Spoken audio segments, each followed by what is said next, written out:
On this episode of the Mompreneur Show, I'm talking to Wendy Speake. She is a wife and mother of 3 boys. I don't know how she does that. And an author of 2 amazing books. Triggers, you should absolutely find this on Amazon. It's amazing. And the new book that's coming out tomorrow, Life Creative. So you guys are getting a peek at this, at the future. This is amazing. And today, Wendy is going to be talking about how to win online without losing at home. This is a topic that is very near and dear to my heart, and I thank you so much for joining us.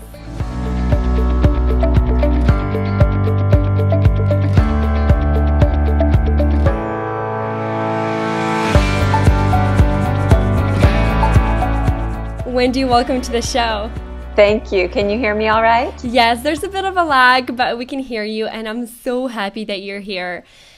Wendy, tell us a little bit about yourself. What brought you on this beautiful journey of mompreneurship? Well, oh my goodness, when do I start the story? I didn't set out to be an entrepreneur. I didn't set out to have a business. I set out to be me, which is, I think, what so many of us just find in our journey. So my career before having children was as an actress in Hollywood. I was on commercials, TV shows, independent films, and I always knew that I wanted to do something just a little bit different. What I really wanted to do was tell stories that encouraged women, and there's just not a lot of that in Hollywood. And then I had children, and I found that I was writing, and then I started speaking at MOPS groups, and then I started using those acting skills that I had developed over the years to put on dramatic, like one-woman shows that then allowed me to transition into Bible teaching and just plain encouragement for women. And so that's where it starts. I didn't mean to get here, but here I am. Oh my goodness. Okay, I love it. So there's been quite a few mom entrepreneurs on the show, on the Mompreneur Show, that have gotten into this journey accidentally without really planning to do so. And that's completely fine. I think that God leads us on a journey without, and we don't always know what it is. So I thank you for sharing that.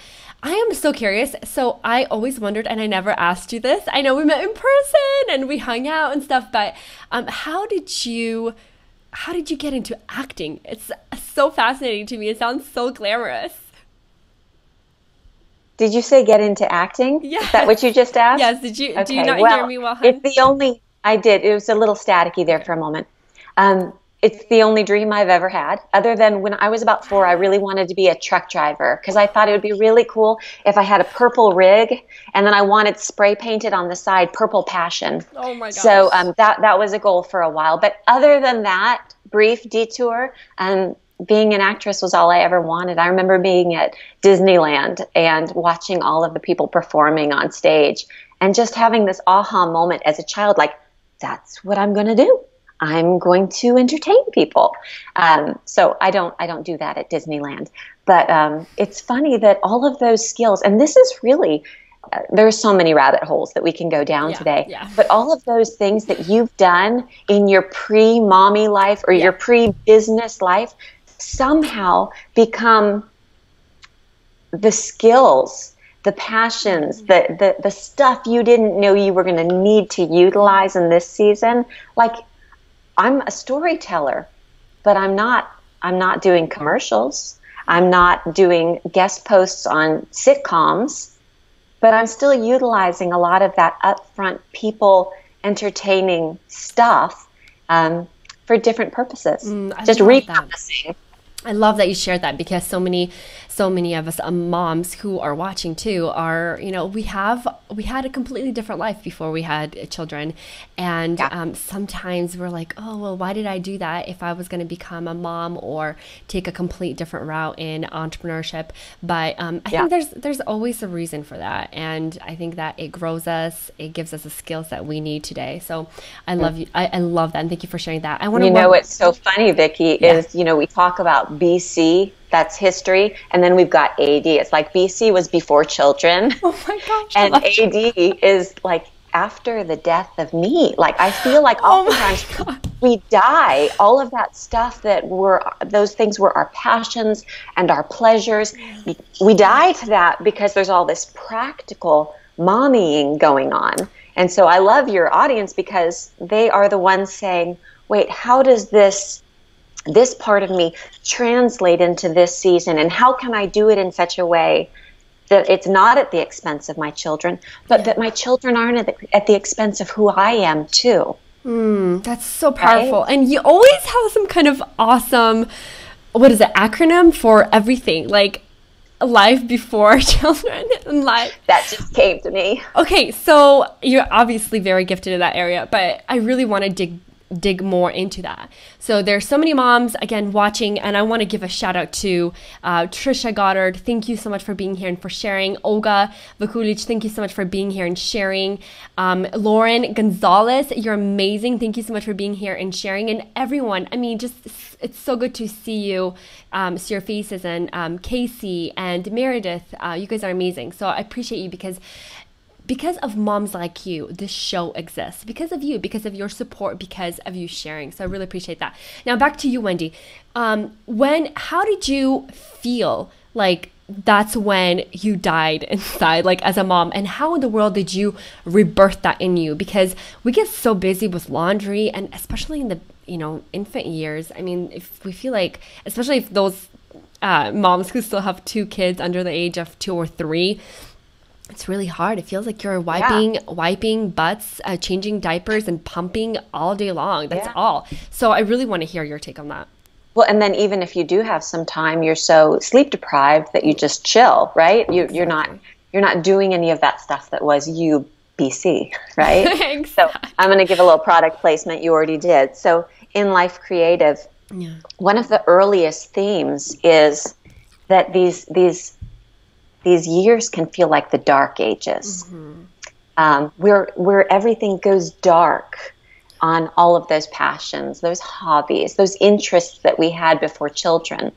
And so my co-author on this book is Kelly Stewart. You interviewed her a couple of weeks ago on a novel, and she and I met 15 years ago, like right about now in the calendar year. That's amazing. 15 years ago. We had both just gotten married. We had both moved to new cities. We met at our church, and she was a writer who would sing on the worship team. I was an actress who would write, and we just fell for one another. Our husbands introduced us, total hookup there, and we would go to Barnes and Noble and sit at Starbucks, and we would share all of our creative dreams. Like, I found a kindred.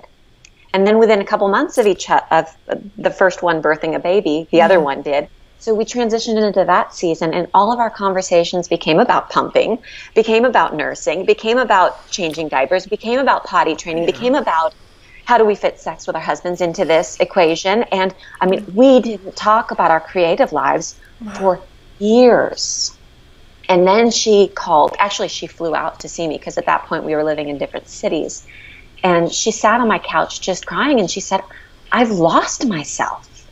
And it was just an instant light bulb going off with me. I was like, yes, that totally happens. And it's not that we don't absolutely adore these people.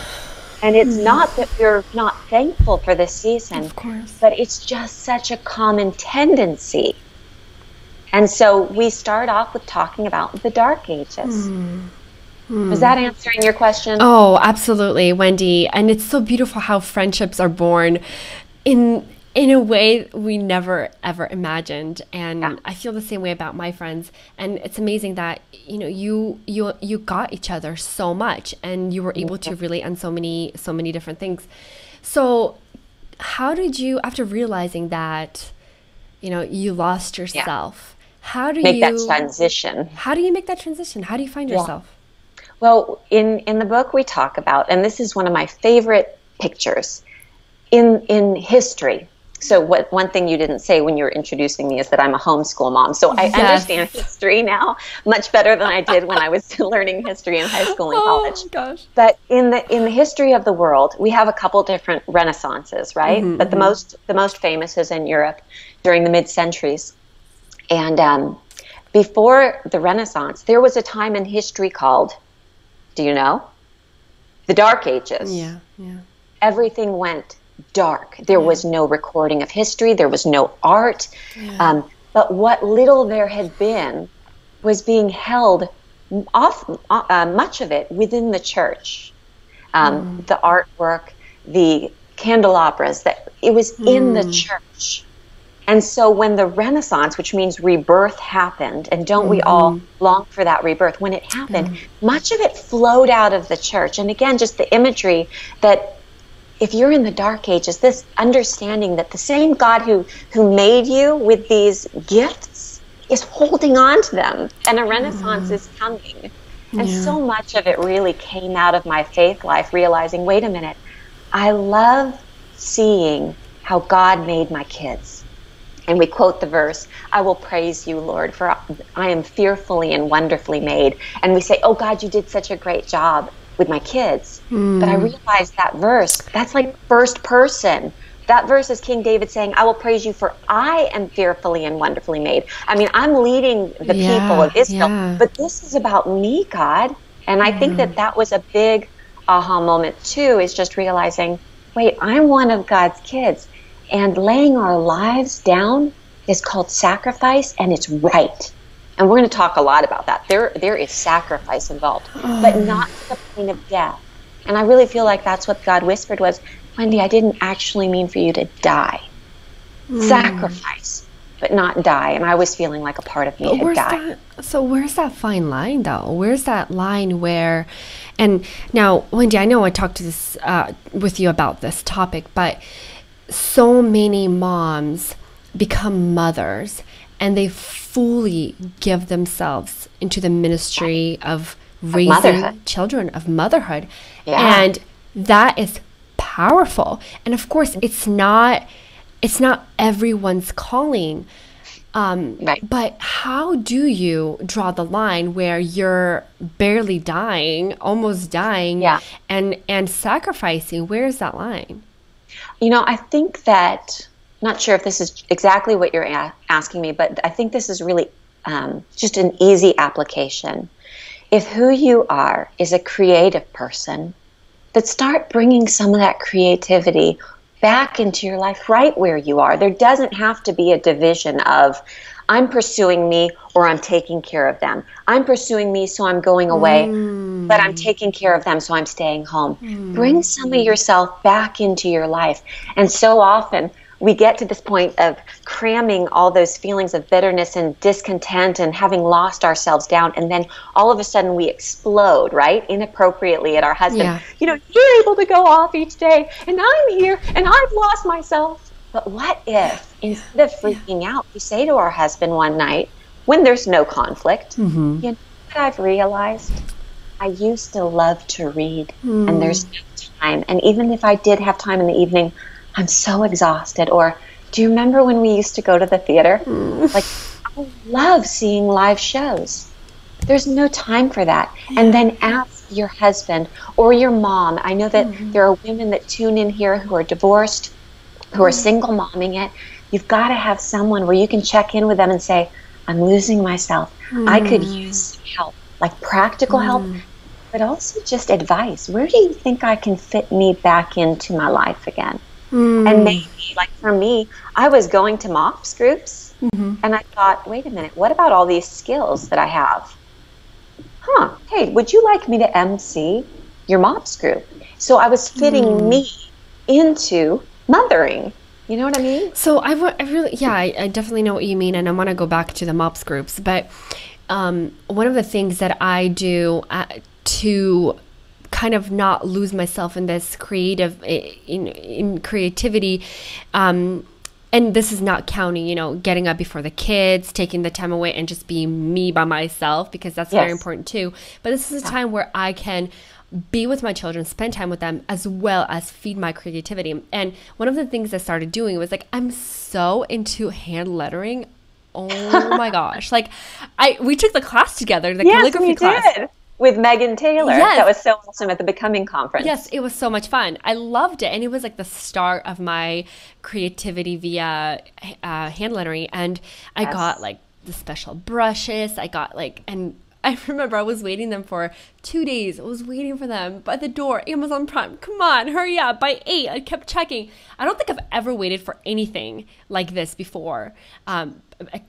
but for the brush lettering yes. markers. You do know, Vicky, that after you do this, in the thread below, you have to put something that you've made. Oh you have my to gosh. take a picture. Like you can't do this. I'm horrible too.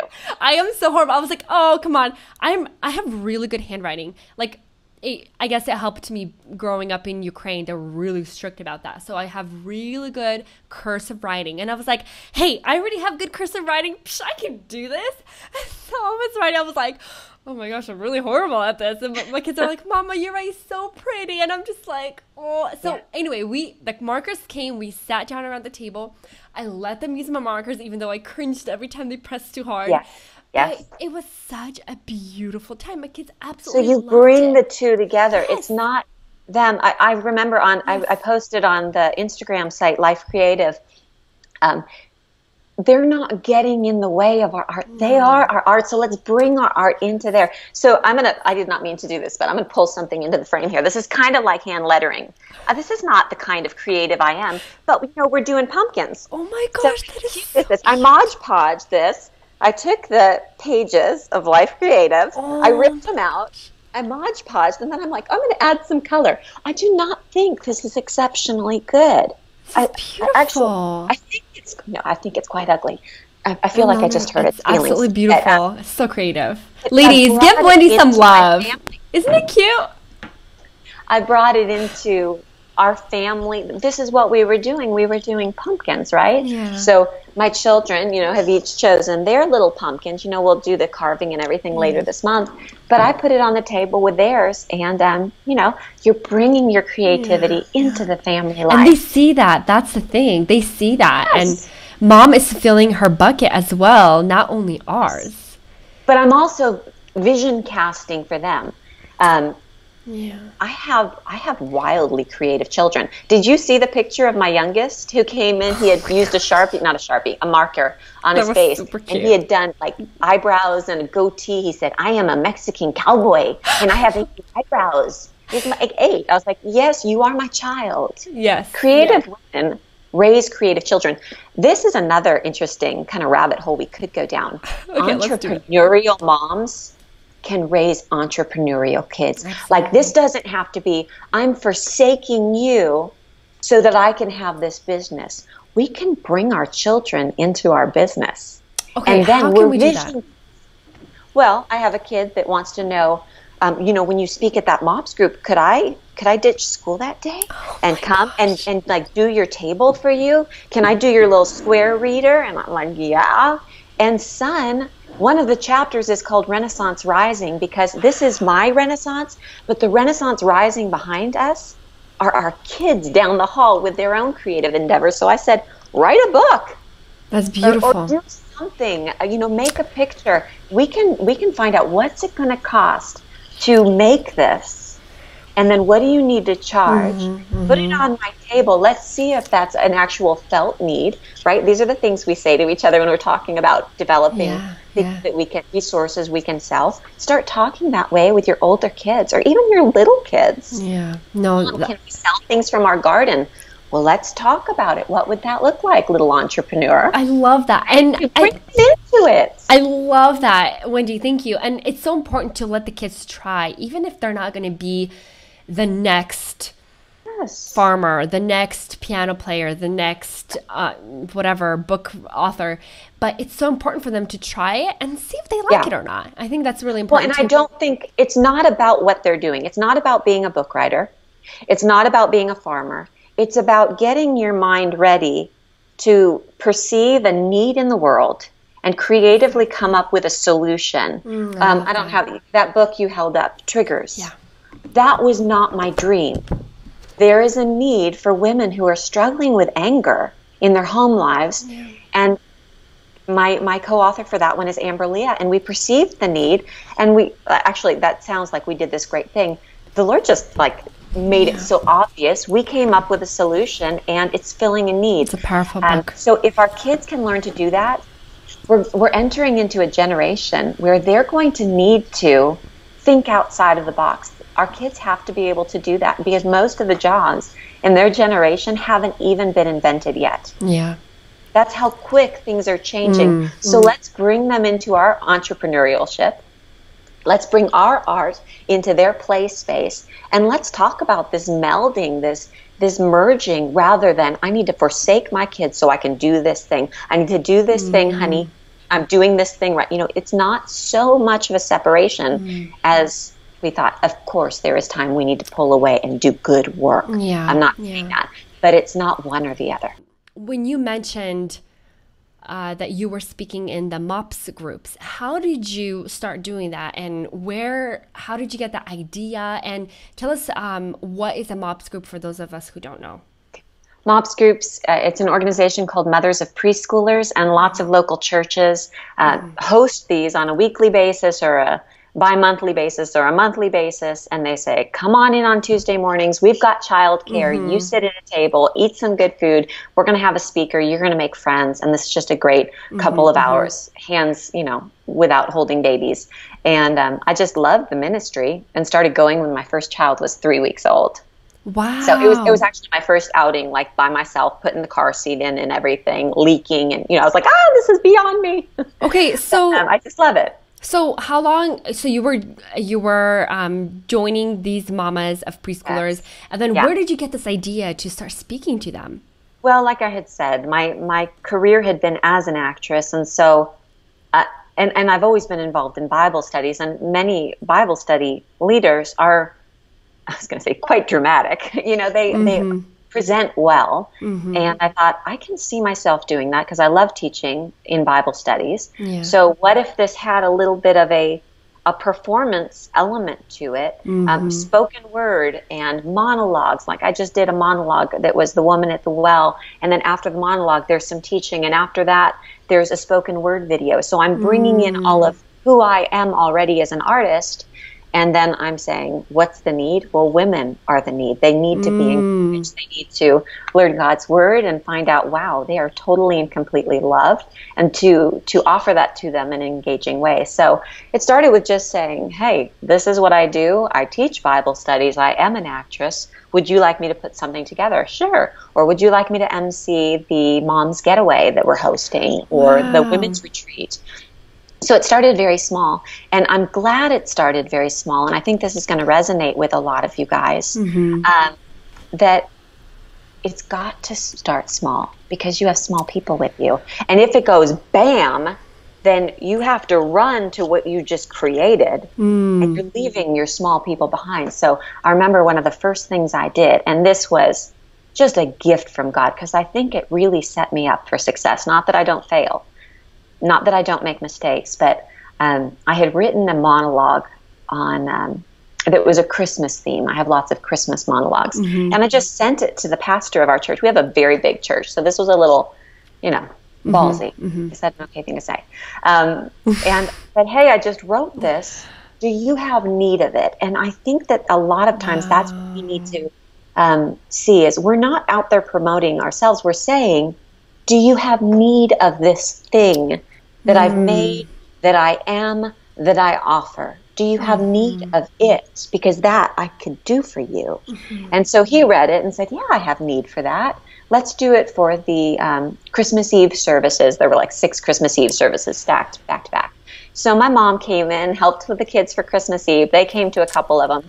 And I did this long monologue. He came up and just, did the closing remarks in the gospel, basically, and we sang a couple songs. But that monologue I wrote is what I did. And he said to me afterwards, he said, Wendy, I'm going to give you a piece of advice, and now I'm going to give it to you guys. He said, you need to have a board of directors for you, for your ministry or your creative business, that you can talk to when you get opportunities to go share. And you need to figure out with this board what you can handle doing as a business, as a ministry, before word gets out what you do. Yeah. I was like, what do you mean? He said that too many people will want you and you won't be able to do your job at home like you need to. You will forsake your family when people outside your family find out what you've got to offer. So, you shared this with me at the Becoming Conference over lunch, and that was so powerful. So when they're little, you can go little, but what happens if what happens if opportunities arise and you're ready to go big while Yeah. the kids are little? What happens then? Well, then you need wisdom, right? You need to say, I have this opportunity, so do I have to do it? Oftentimes when there aren't a lot of doors opening, it's very easy to say, well, this is God's will for me because the door opened, right? Well, what if more doors are opening than you can handle? Oh right? Gosh. So how, so you need that board of directors. So I call it a board of directors because that's what my pastor called it. So I have my husband, I have Kelly Stewart, I have one of my best friends, Amber Rogers, and she, like, all she cares about is the health of my family. How do you find friends like that? Like how? Well, you each have a couple friends, or you have a mother or a mother-in-law who's very invested in your family and supports you as an artist or a creative or as a business owner. So having a couple of those who also have the vision of what you think you've been called to do beyond motherhood, right? This isn't just about protecting motherhood. This is also protecting the vision that you have beyond that, who can look at it. So I went to my husband and I was like, okay, Pastor Dennis just said, so what can I handle? And you guys, all I could handle, because I had a 4-year-old, a 2-year-old, and a newborn when I did this. All I could handle was 2 new messages a year and to do each of them a couple of times. For a year, that's all I could handle. Oh my goodness. It's the sort of blog because I was trying to develop my writing voice. I had a speaking voice, but I knew my writing voice was a little bit like cardboard. It wasn't very soft. It wasn't very good. So that's all I could handle at the time. And then as my children grew, this is interesting, as your kids grow in independence, you will get more and more independence. So, Wendy, this is so powerful, and this is something that I struggle with so much right now. Like, I've been traveling more and more, and, you know, my husband has been so supportive, but there has to be a line drawn. Yes. And I find it very, very difficult to draw the line. And how do you draw the line? How do you stop yourself from success by making sure that your family is taken care of? So you're succeeding at home, right? Exactly. Yeah. I think for me personally, it's been trial and error, and I emphasize the error.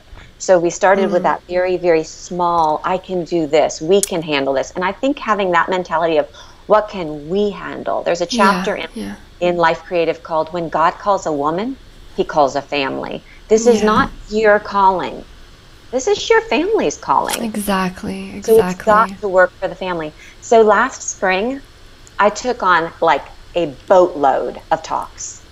It was my first time. I was like, I can handle it. My husband's like, I think that this is the time. Let's try.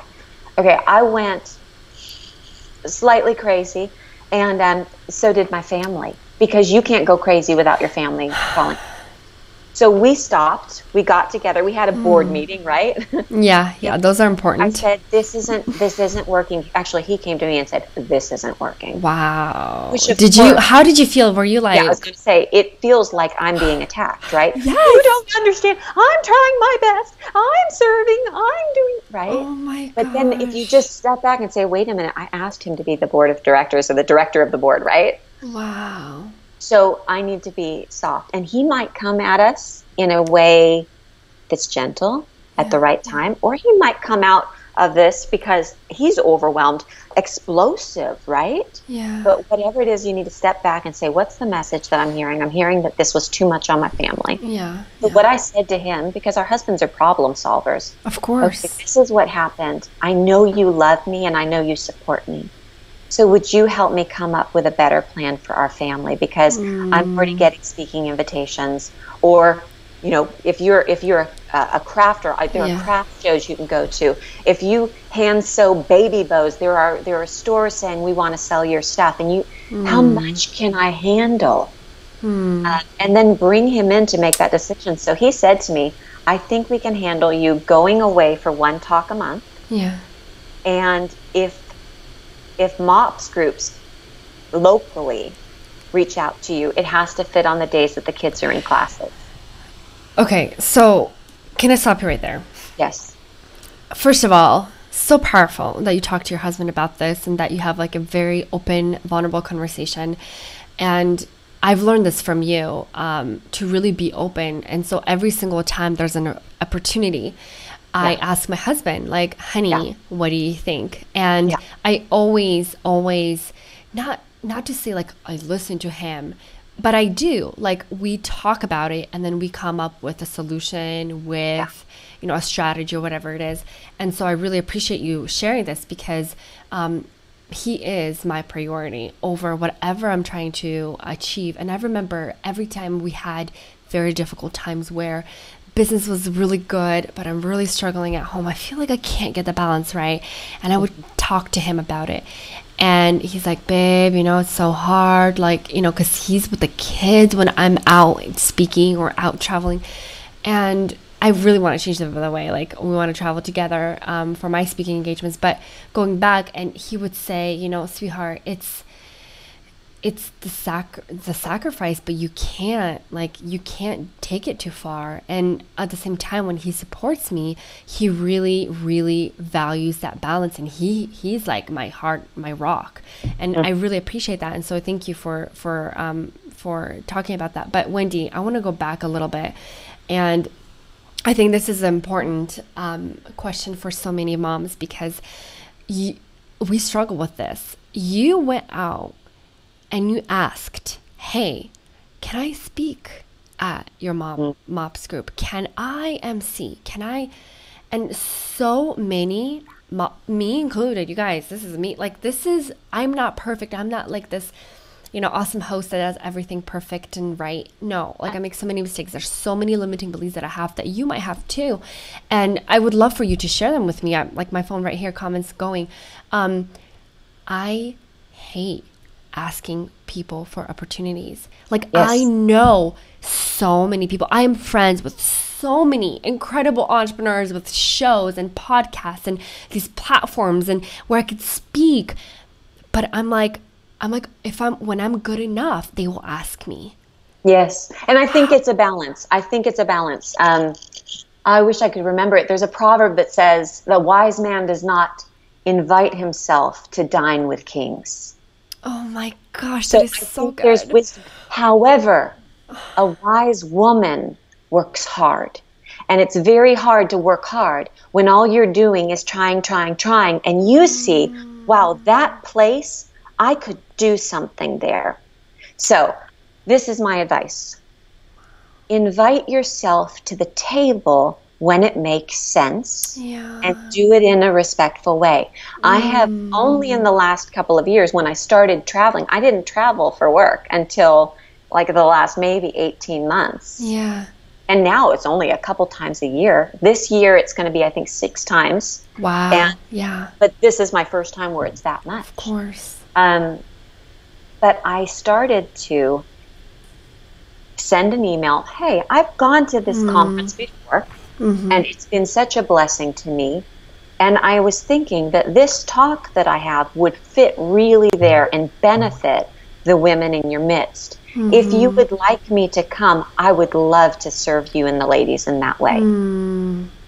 Or, hey, I see what you're doing online. I would love to share it with my people in this blog post. Do you think that the message that I have would also fit for you to share it with your people? And you guys, I do this and I have like crickets. How do you deal with the crickets? Well, Kelly and I, we oftentimes talk about, I feel like I'm in junior high again and I haven't been invited to the party. Do they not know how cool I am? I have so much fun. So oftentimes, I think in this online world, don't we feel like the junior high girl that wasn't invited to the party? It's like all these creative mompreneurs are doing this creative business thing, and they all have their pictures together in these little squares on Instagram. Follow us on. Like, why wasn't I in the squares? And we just have to say, I wasn't supposed to be in the squares. I'm going to keep my focus right here on what's in front of me. And I'm going to continue to lift up, encourage, and invite people in. And that's really all we can take ownership of. So make yourself vulnerable. Ask to be included. I mean, unless you're really kind of an annoying personality, and we're not going to go there, but like you might be. That could be a thing. So search your heart and say, am I doing something wrong? And most likely, for 99.9% of us, we're going to say, no, I've been respectful. My heart is to provide a service or a product for this group of people. So that's all I'm doing. I went to the Illume conference last fall, and I went early. And you guys, you have to listen to this guy. His name is Rob Eager, and his book is called Marketing Like Wildfire. And we'll link that up below. Yeah, I went to his pre-session, like his pre-conference or something, and it was so good. And everyone's like, I hate marketing. I hate asking for the job, basically. But my dad, when I started acting, he would always, instead of saying, how'd your audition go? He would say, did you ask for the job? I was like, Dad, that's not how it works. And I think that's what you're saying. Yeah. You're saying, well, that's not how it works. I should just make this as good as I can, and then they'll ask me. Exactly. No, have you asked for the job? So back to Rob Eager. We're all like, this is so awkward, this whole marketing thing. And he said, listen, you're not tooting your own horn. Yeah. You're trumpeting what God has given you. Whether it's a message or a talent or a service or a product. You are not saying, look at me, I'm awesome. Follow me. You're saying, hey, if you have this need, I just might have the thing for you. So would you like it? And what a shift in perspective. Yeah. Wow, I don't need to be embarrassed that they didn't invite me to their party. Right. They didn't need my product. Or they don't know how much fun I am. Right? So just be you. Just be you. You're a delight, by the way. Aw, you're so sweet, Wendy. And that's so powerful. I thank you so much for sharing. So many moms are really connecting with this message. Kelly said, you're trumpeting what God has given you. That's a freeing perspective. I agree, Kelly. Thank you so much for joining us. And Trisha said, Vicky, I am with you on asking, but as you pray about each situation, I have learned that sometimes getting out of our comfort zone is worth it. Wendy, preach it, Trisha. Yeah. And she continues, Wendy, I love how you said about offering what you can help with. Focus on what God has given you and serve when you are, where you can. Trisha, you're amazing. Thank you so much for sharing. And Kelly, you're so sweet. We love you too. And Olga said, Wendy, you are amazing. Thank you for sharing your wisdom. Nice to meet you, Olga. It's so amazing, you guys. You ladies are incredible, and thank you so much for sharing your insights. And Wendy, I am so blessed by you, by your words of wisdom, by your stories. This has been such an incredible talk. But before we let you go, I really want to talk about this book for just one more minute. And are we going to give one away today? Yeah, we're going to give one away. Also, I forgot to put my bracelet on, so I'm going to take this one. This is the one I want to give away. And I forgot to put mine on. I love this bracelet so much. It was made by Jennifer Murray. Ladies, let me know if you want to win. If you want to win and the bracelet and the book. If you could please share this post and let us know, and that will let us know that you're that you want to win it. Go ahead. So here is a bracelet, and it says Renaissance Mom, because that's what you guys are. You are Renaissance women in the middle of motherhood. Yeah. A Renaissance man or woman was a person who was very good and skilled at many things. And we feel like to be skilled as a mom, we need to forsake everything else. Yeah. But we're saying, God, if you've made me good at this, will you show me in a way that does not harm my family? Amen. How I can develop this skill. So Life Creative inspiration for today is Renaissance Mom and the bracelet, and I'm going to share it, and I'm going to write my name on the inside, and I'm going to write Kelly's name too. Awesome. Kelly, can I just and Kelly too. So, because we wrote this as one voice, because it's really one message. It's a beautiful book, and it's not just perspective from Wendy and Kelly. It's perspective from so many moms that we love and admire. Like, I'm sure that you follow at least 5 of them on Instagram, you guys. Like, I'm seriously. Well, Meredith, who just left a comment, is it Meredith Bernard? I'm not looking at my phone. She's the photographer. She's one of the stories that we share follow her. Amazing. She's doing a great job doing photography, but also just being involved online in a really authentic way. Yeah. She's a great person to follow. Melissa Lyons is a painter. You guys know Michael and Smith, the Nester. She's one of our stories. Ellie Holcomb, she's one of our stories. All these women that we got to interview. I mean, you've got amazing women to talk and share their stories. Amazing. Yeah, it's really fun. Olga says, wow, I have to read that book. Thank you, Olga. And then Kelly says, yes, go ahead and forge my signature. I give you my permission. So permission granted from Kelly. Kelly, you're amazing. Can we show my pumpkin once more? Oh, please do. It's so beautiful. How did you get that that color to it? I just put a little bit of like a acrylic paint into the Mod Podge. But look at this. You can read all these quotes from it. Did you just rip out random pages? Yeah. Okay. Oh, I love this one. Immerse your children in the overflow of your own creative interests, then discover what their unique talents are and immerse them in those. Oh, that is and so then, beautiful. This is the Great Commission. This is maybe one of my favorite quotes. This is the Great Commission wearing its everyday clothes, rolling up sleeves, pulling hair back into a messy bun, and opening the door to your own personal Jerusalem. Because the Great Commission calls us out of our Jerusalem and out into Judea and Samaria and out into the world. Yeah. But it starts in Jerusalem, which is our home. I agree. I completely agree. I use that actually a lot, that metaphor. Yes. All right. Wendy, you're so amazing. And again, so thankful to have you on. So I really appreciate you, those who are joining us. And Wendy, again, thank you so much for sharing your wisdom. All right, thank you so much. I hope you enjoyed this episode as much as I did. Wendy shared so much wisdom, so much knowledge, and I am the one that writes the show notes for the show, so I'm gonna have to go back and write out all these incredible wisdom bombs that Wendy shared. Thank you again so much for joining us live on the Mompreneur Show. I hope that you will join us live next time every single Monday at 10 a.m. Pacific, 1 p.m. Eastern for more inspiration, encouragement, and education from fellow mom entrepreneurs. Again, thank you so much for joining us. I'm your host, Vicky Lashenko, and this is a show that features amazing stories of the most remarkable mom entrepreneurs. Thank you so much for joining us, and I'll see you next time.